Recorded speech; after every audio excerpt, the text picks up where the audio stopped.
Bonjour à tous. Donc je commence. La première prophétie est la prophétie pour Israël. Elle est dans Shmuel Aleph, Shmuel 1, chapitre 6, verset 3. Ceux-là répondirent, si vous renvoyez l'arche de Dieu, d'Israël, ne la renvoyez point vide. Il faut aussi lui offrir un expiatoire. Vous serez guéris alors, et vous saurez pourquoi sa main ne cesse de vous frapper. Voilà la prophétie qui s'adresse à Israël, mon peuple.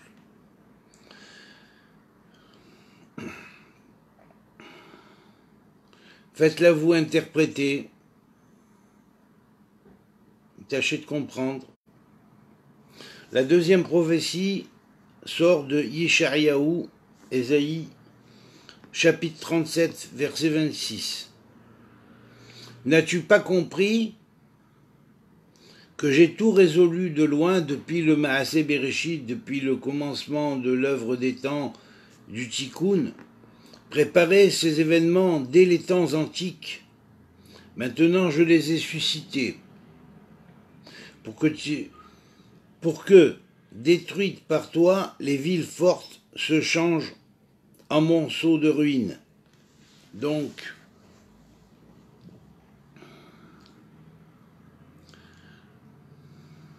Teshuvah au peuple d'Israël, il sera comme un air, selon le Goral, de l'Urim Vetumim. Il sera comme un air parmi les nations, comme une lumière parmi les nations. J'étendrai son influence. Les gens se rendront compte de la puissance d'Israël et de la puissance que j'ai mis en Israël. Des prophètes s'éveilleront. De petits, ils grandiront et célébreront la gloire de l'Éternel.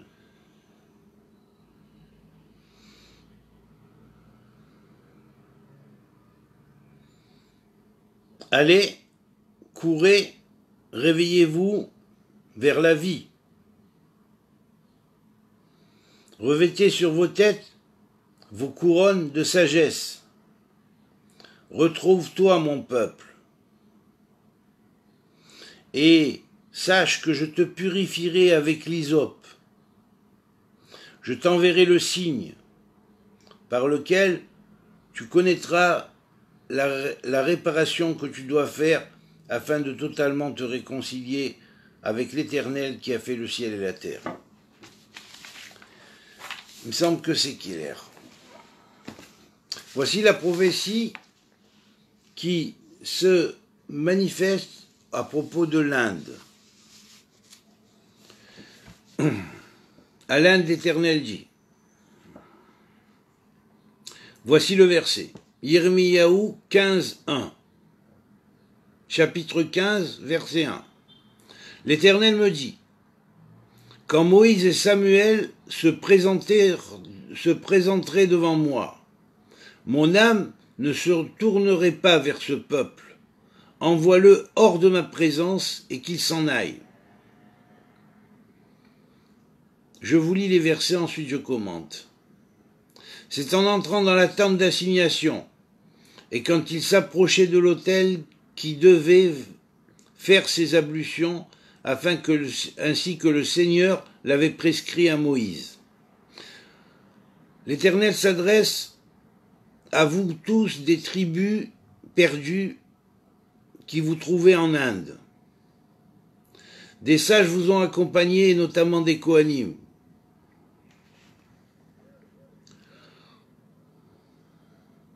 De génération en génération, ils ont conservé le secret.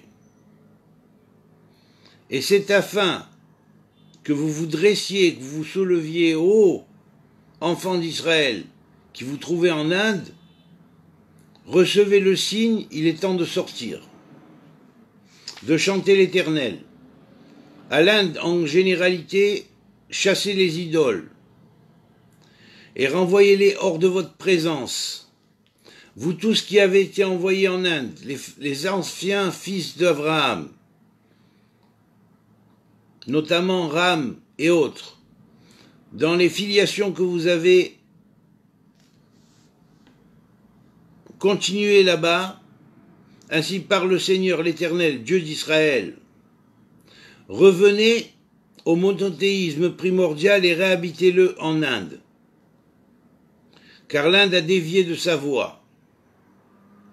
Elle doit s'arrêter de croire à la loi des castes.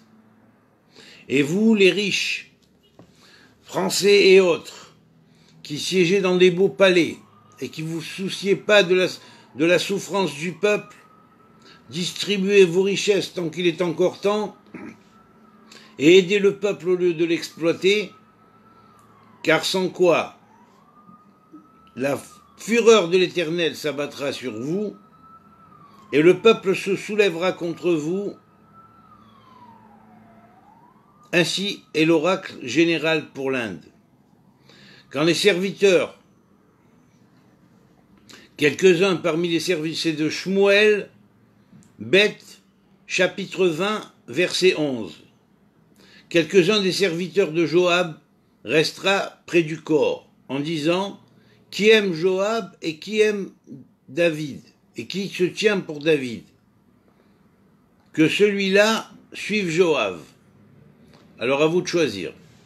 Suivre David, c'est aller dans le sens de la rédemption des Shvatim qui sont en Inde. Et suivre Joab, c'est faire révolution contre le retour de l'Inde à la tradition primordiale qui est sortie de la Torah primordiale, et les grands maîtres de l'Inde le savent. Donc, à vous de voir. Les Israélites qui avaient imité toutes les prédications de Jéroboam sans rien s'en écarter. Dans Shmuel Bet, dans Malachim Bet, pardon, les rois 2, chapitre 17, verset 22. Vous lirez un peu la suite.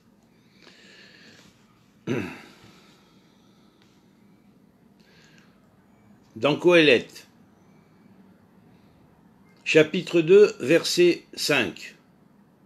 Je me fis des jardins et des parcs, et j'y plantai toutes sortes d'arbres fruitiers. On parle des riches. Et maintenant, ce que tu as sous la main, donne-le-moi 5 pains ou n'importe quoi. Dans Shmuel Aleph, Samuel 1, chapitre 21, verset 4. Et tous ceux qui l'entourent, sa garde, dans Ézéchiel, verset 12, chapitre 12, verset 14. Et tous ceux qui l'entourent, sa garde, et toutes ses troupes, je les disséminerai à tous les vents, et je tirerai le glaive derrière eux. Voilà le sort de l'Inde.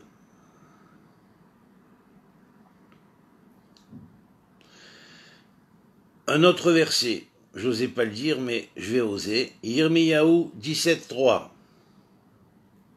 Ô ma montagne, qui te dresse dans la plaine, tes richesses, tout un trésor, je les livrerai au pillage. Les riches des hautes castes subiront des défauts par la révolte du peuple qui crève de faim, ainsi que tes hauts lieux, à cause de tes péchés commis sur tout ton territoire. Voilà, nous allons passer à présent au verset qui représente le Tibet.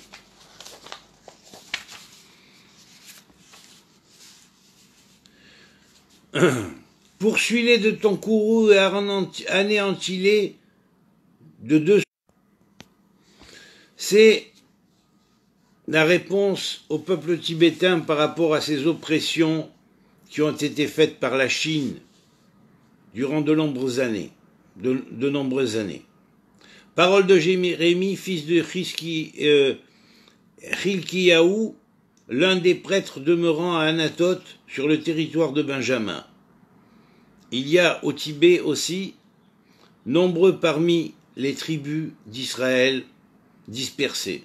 Je les appelle en entendre ces versets qui ont été distribués dès le début lorsqu'elles sont parties et se sont réfugiées dans ces différents endroits, dirigées par les sages. Elles ont adopté les mœurs du pays, mais elles avaient reçu certains versets pour la fin afin de se rallier à la fin et de revenir en Israël. Le temps est venu, j'en appelle aux maîtres du Tibet qui connaissent ces versets. Lève tes yeux et regarde, les voilà, qui s'assemblent tous et viennent à toi. Tes fils arrivent de loin, avec tes filles qu'on porte sur les bras.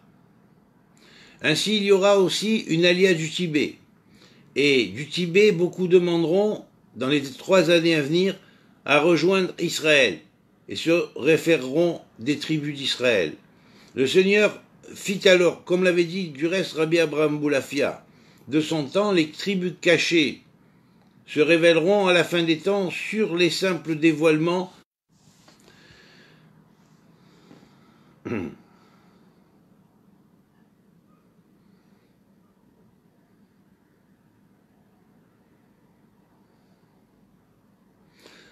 Tout cela sert, c'est dans Yeshayahu, Ésaïe 44, 15.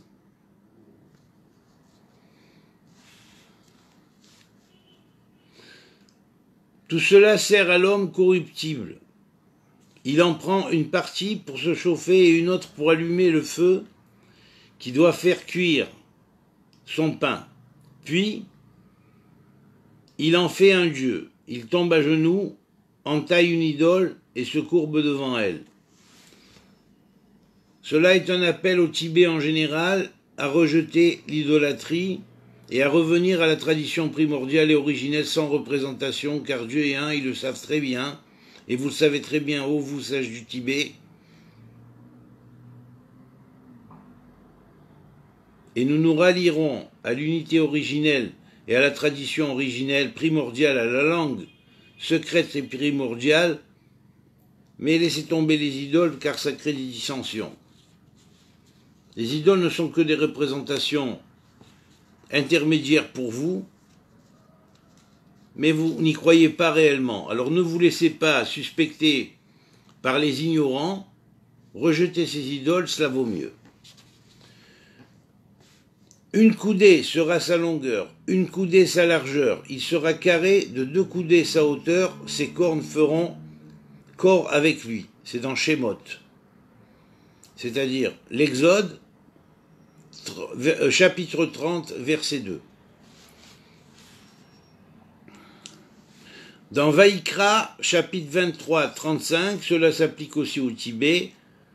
Le premier jour, convocation sainte, vous ne ferez aucune œuvre servile. Voilà.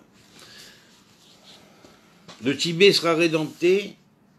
Les appels à l'aide ont été entendus du ciel et la Chine paye aujourd'hui ce qu'elle a fait comme mal au Tibet. Tout le gouvernement paye cela. L'Éternel est un Dieu juste et il accomplit la justice.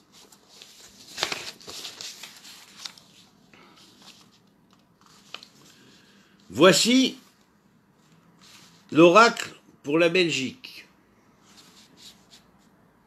Il est un temps pour aimer, il est un temps pour haïr. C'est dans Qoéleth, chapitre 3, verset 8. Un temps pour la guerre, un temps pour la paix. Dans Oshéa, Osée, le prophète Osée. Chapitre 10, verset 2. Leur cœur s'est partagé. Ils en portent la peine maintenant. Lui-même abattra leurs autels et ruinera leurs stèles. Un deuxième verset qui est dans Daniel, je commenterai après. Dans Daniel, chapitre 2, verset 3. Celui-ci leur dit, « J'ai eu un songe, et mon esprit est anxieux de connaître ce songe. » Oui, certainement, des personnalités importantes en Belgique auront des songes, et notamment en ce qui concerne leur pays et en ce qui concerne son destin, ou plutôt son karma, ce qu'il a semé. Asfarsad avait vécu 35 ans lorsqu'il engendra Shlach. Il y aura un signe envoyé, c'est dans Bereshit 11, chapitre 11, verset 12, à la Belgique. Un autre verset. Aaron leur dit, détachez les pendants d'or qui sont à vos oreilles et aux oreilles de vos femmes, vos fils et vos filles, et vous me les apporterez. Là, on demande à la Belgique d'arrêter le pacte qu'elle a fait avec le démon de l'islam. Vous savez très bien, peuple belge,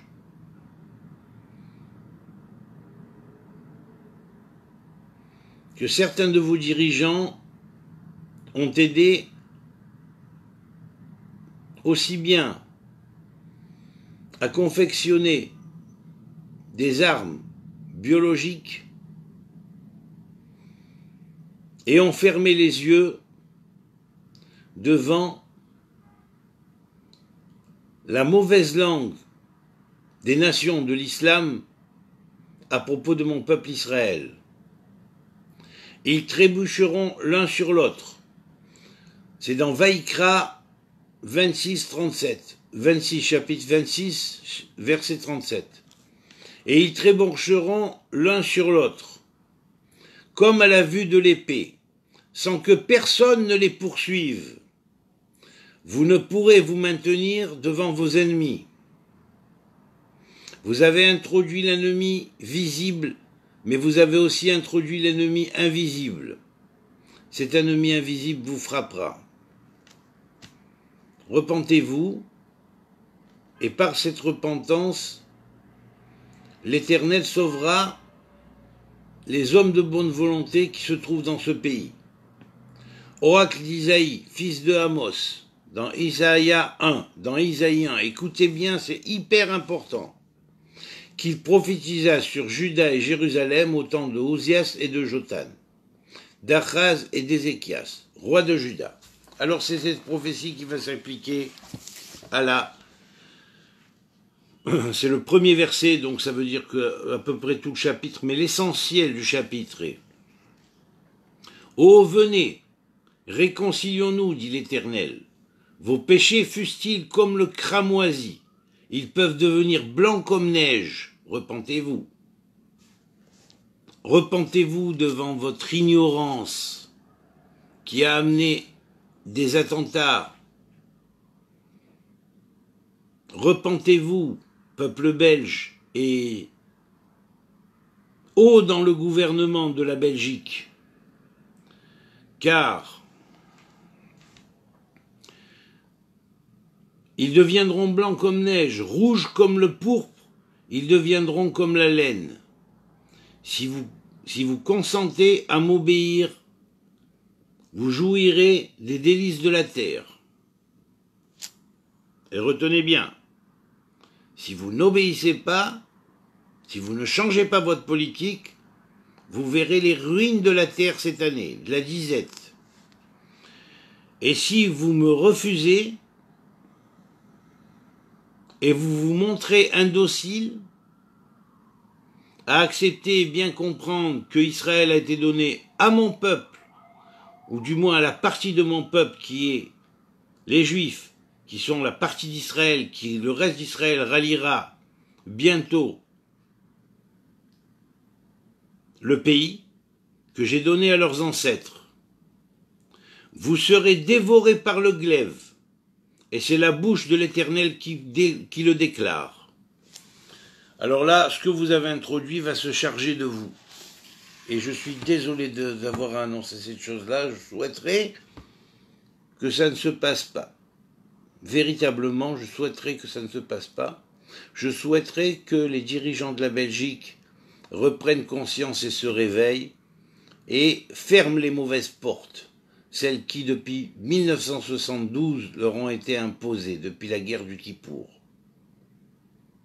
Donc, depuis 72-73, vous êtes tombés sous l'enclume des rois du pétrole et vous suivez mot pour mot ce que les rois du pétrole vous ordonnent. Sortez de cette mauvaise politique, car sachez que au bout, les anges de l'Éternel vous attendent et les anges de l'Éternel séviront dans votre pays et laisseront les malachés Khabbalah, ce qu'on appelle les anges de destruction, opérer. Que Dieu préserve. Voilà, que Dieu vous préserve. Que vous fassiez teshuva. Amen. Quant aux Juifs qui sont en Belgique, si ils peuvent qu'ils fassent demande à l'ouverture des frontières d'Israël, c'est mieux pour eux. Voilà.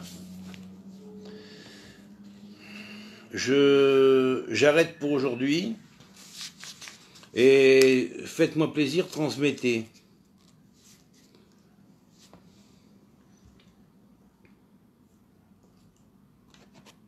Amitié à tous et à toutes.